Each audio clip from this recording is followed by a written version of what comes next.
grandparents were from the island of Imbros. I was born in South Africa, as were my parents. And I went to university in Cape Town. And my dream after university was to have a job on Madison Avenue in New York. And I remember telling my father about this. And he said to me, what do you want to do? I said, I want to be a big deal on Madison Avenue. He said, where the hell is that? So I explained it to him, and he looks at me with a huge smile on his face. He says, go and show them who we are, with a massive smile. That was the most amazing thing that I heard from my father. And I joined an American ad agency in South Africa called McCann Erickson, the world's largest ad agency at the time. They sent me to Hong Kong, of all places. I worked there for 2 years. They then sent me to Greece as the CEO of McCann Erickson in Greece. From there, I went to Mexico. And from Mexico, I went to New York, where I was finally what I wanted to be, was a big deal on Madison Avenue. I was Worldwide Director of Client Services for the world's largest ad agency. I then joined another agency called TBWA, very famous for their work on Absolute Vodka, all sorts of stuff like that. And there I worked with Steve Jobs on the relaunch of Apple back in 1997. Very famous piece of work, which I will share with you perhaps, because it's really become part of my thinking on brand to a very large extent. Okay. So let me get back here. First of all, because I'm going to be talking about brand, just let's define what brand really is, okay?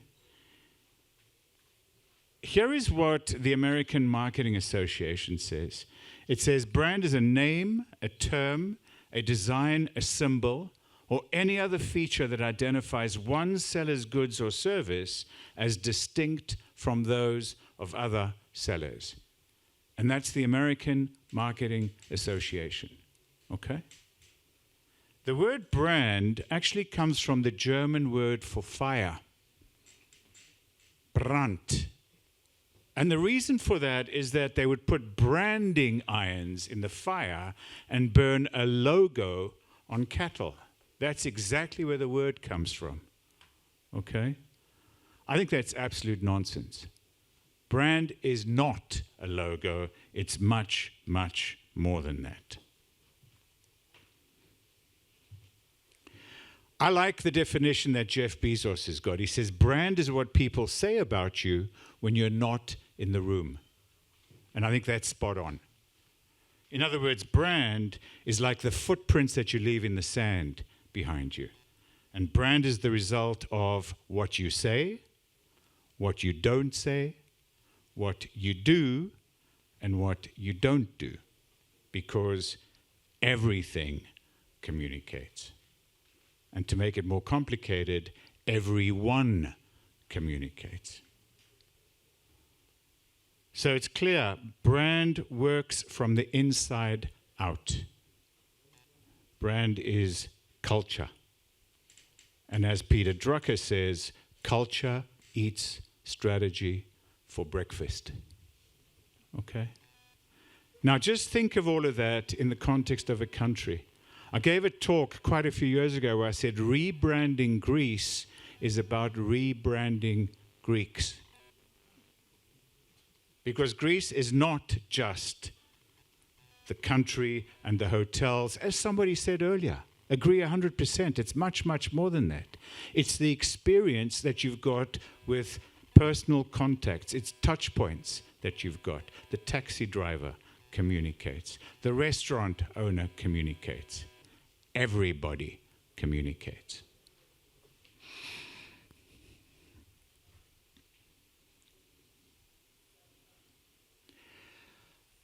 I've got a beautiful picture here, which only I can see on my computer right now, unfortunately, of one of the bridges in Zagori, which is so beautiful.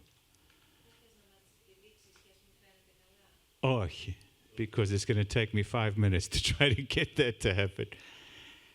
And this is because I talk about brand as a bridge, okay? Brand, I like to describe as a narrative bridge connecting where you are with where you want to be, Okay? Brand is all about purpose, belief, values, all expressed in a powerful narrative. Okay? And that forms a narrative bridge which allows everybody to understand what the future looks like. That's how you align people behind brand, through a manifesto, as I like to call it. I'm going to give you the example, by the way, of Apple. But before I go to that, well, no, let's talk about that. In 1997, Apple was close to bankruptcy. It's hard to believe, but it's true. Apple was about to close. Okay? Steve Jobs went back to Apple, and he contacted TBWA. He'd done some work with our creative director in the past, and I had a meeting with him, and I'll never forget this meeting. A couple of things that he said. First thing that I remember was, let's make a dent on the universe. Not let's sell more computers, not let's fix this bankrupt company. Let's make a dent on the universe. Second thing I remember, good enough is not good enough. Famous perfectionist. Very difficult guy, by the way. Third thing, technology should be like a bicycle for the human mind. You should look at it and understand how it works. Once you get on it, you feel the power that it gives you, but you never forget how it works. We did a famous piece of advertising. Here's to the crazy ones, the misfits, the rebels, the troublemakers, the round pegs in the square holes, the ones who see things differently. They're not fond of rules, and they have no respect for the status quo. You can quote them, disagree with them, glorify or vilify them. But the only thing you can't do is ignore them, because they change things. They push the human race forward. And while some may see them as the crazy ones, we see genius. Because the people who are crazy enough to think they can change the world are the ones who do. I wish you could see that commercial. I think that many of you probably have, but it's full of geniuses through the ages. And it's got people like Albert Einstein. It's got people like Richard Branson. It's got Maria Callas. It's got Picasso. Everybody's idea of genius is inside this film, which made this universal, this film. And it spoke about the people who are crazy enough to think they can change the world are the ones who do. Think different. Now, what happened was, and I remind you, Apple was ready to close. What happened was that they expressed this through design and technology. They expressed this through architecture, through people, the famous Genius bars in the Apple stores, through community with lectures and seminars that they'd have in the stores. And the result of this is people queuing up to be the first to get a new iPhone. And I've got an image here on my computer of a guy who's just walked out of the store on Fifth Avenue, New York, and he's the happiest guy on the planet. He goes home and he makes an unboxing video. He films himself unboxing his new phone, puts it on YouTube, and he gets 12.5 million views. Wow. Wow.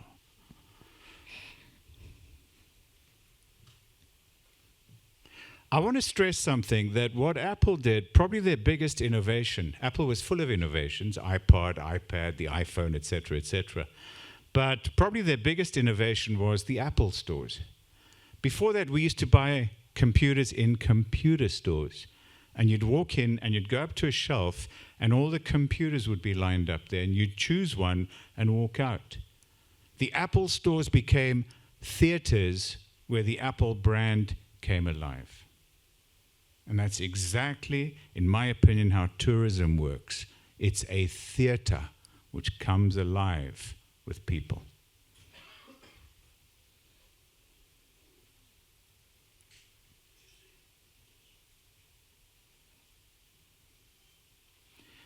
The result of all of this, Steve Jobs passed away in 2011, but that same year, Apple became the world's most valuable corporation ever.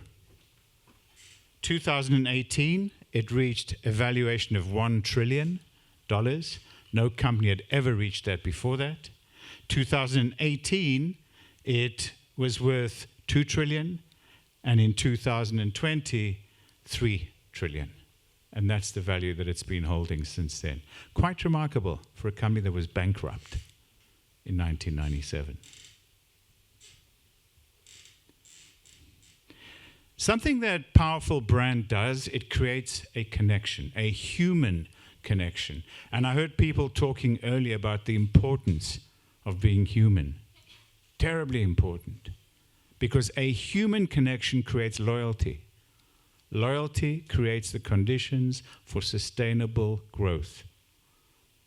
It's a crucial connection. Powerful brand creates connection.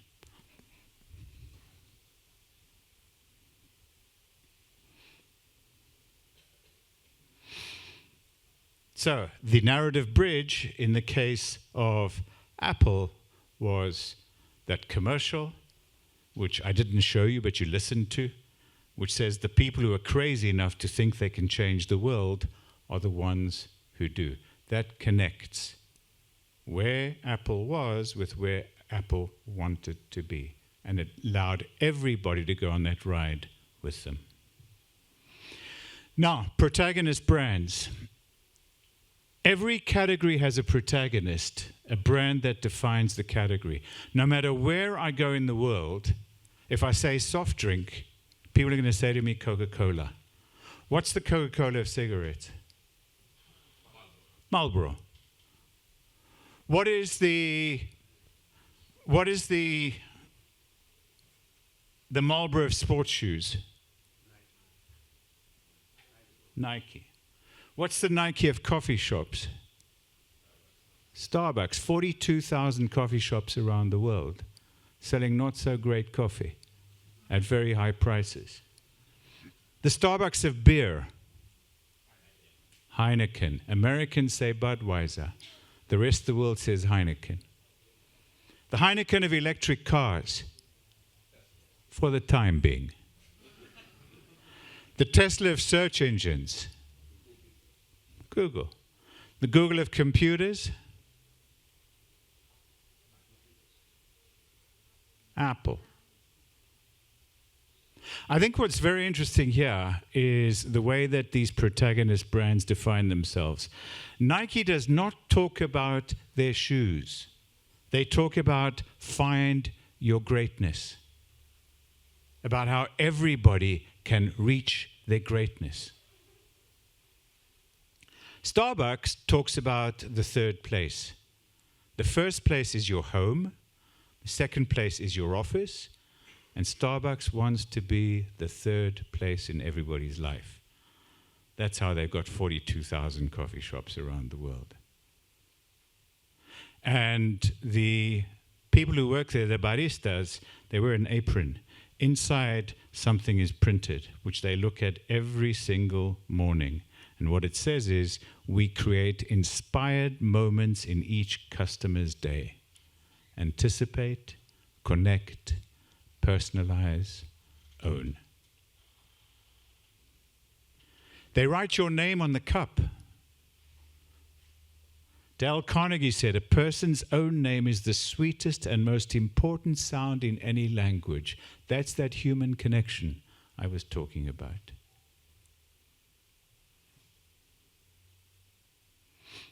So, I showed you earlier what's the Coca-Cola of cigarettes, etc., etc. My question is, which is the west coast of Europe?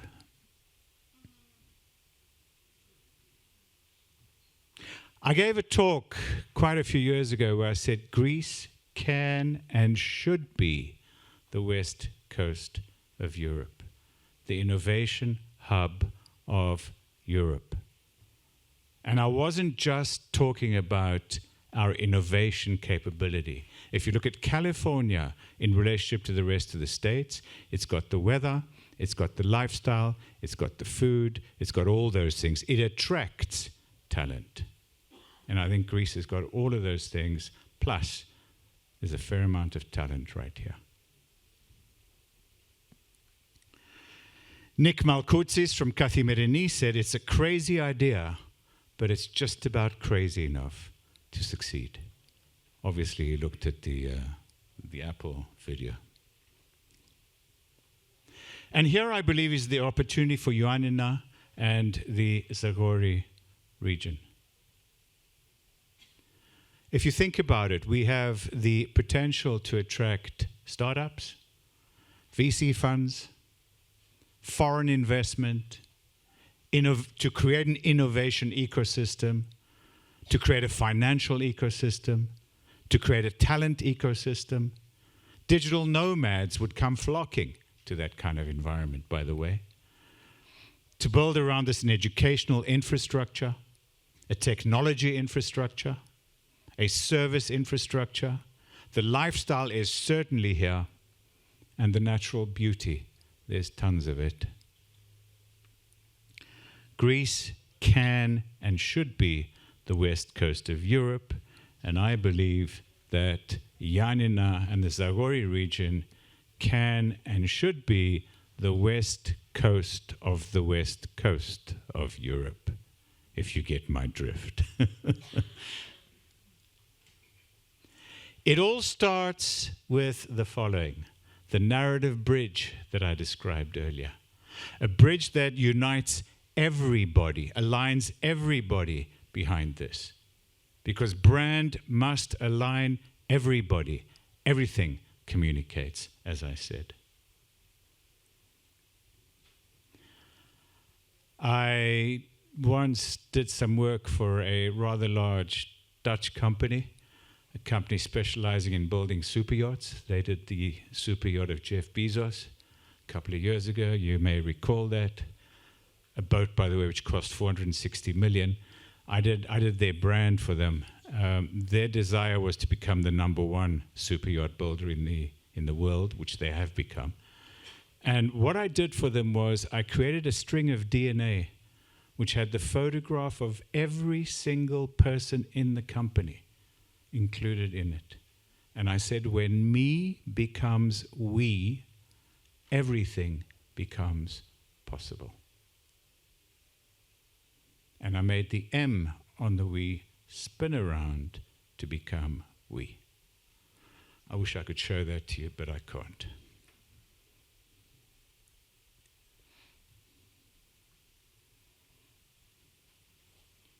I remind you of what Bezos says. Brand is what people say about you when you're not in the room. And I want you then to think of something else. If you want people to talk about you when you're not in the room, do things that people will like talking about. On social media, we don't go and like okay things. We like great things. We don't bother putting comments behind okay stuff. It's either got to be great or terrible for us to comment. In between doesn't matter.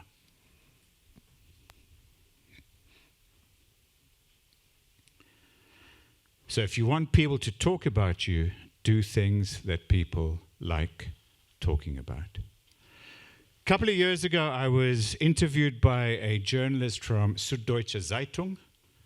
And in the middle of this interview, the guy suddenly says to me, do you think that Greeks are Europeans? And I'm like, hang on a second, doesn't this guy know that the word Evropi is actually Greek?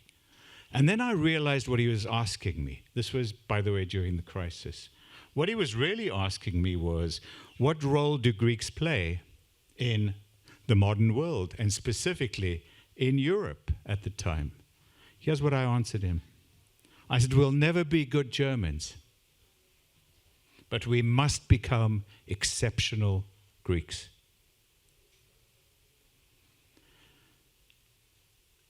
Greeks have got an incredibly, in my opinion, incredibly powerful quality, and that's this combination of left and right brain. We are very emotional people, and we combine the emotional side of things, our soft skills, with hard skills. I mean, think about it. How many languages have got words like philotimo, kefi, anthropia, ethos? I mean, these are Greek, totally. And my favorite word of all is the word entheos, enthusiasm. If you're English, you either understand what enthusiasm means or you don't. If you're Greek, you know the etymology, or theos, mesa. That's the true meaning of enthusiasm.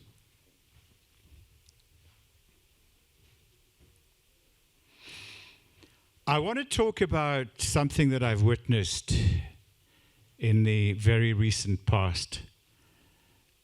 And here I want to talk about Greek zillennials. And to me, a zillennial is a mixture of millennials and Gen Z. And I'm talking specifically of kids between the ages of 18 and 29. I do a lot of work with young startups. And one thing I've seen is that these zillennials are really quite amazing. I've done some work with Junior Achievement. I don't know if you know about Junior Achievement, but last year it was a startup that I was lucky enough to mentor from Thessaloniki, who won the prize of the best startup in the world, amongst millions, okay, which is quite remarkable. These zillennials, I understand, have got a very different kind of mindset. If I was talking to 18, 29-year-olds 20 years ago, and I said, what do you want to do when you grow up? I would have heard δημόσιο. Huh? You're not hearing that anymore. What I see is a very positive, creative mindset. I see a future focus. I see change focus. And I see a global focus happening. And that's a remarkable change. By the way, it's not all of them, but it's enough to make a difference because these are the guys that show the way to everybody else. They set the example. In my opinion, there's never been a better time to be Greek. But it is time to be Greek. I want to close with what I opened with. The best way to predict the future is to create it. And I want to close with one word from a speech that I gave back in 2011, where I said the most popular word in the Greek language is the word malaka. The second most popular is they γίνεται. And then I said they combine the words together. They γίνεται ρε malaka. What I said is we need to get rid of the word then and stay with the γίνεται. Γιατί γίνεται. Ρε malaka. Thank you very much indeed. Thank you.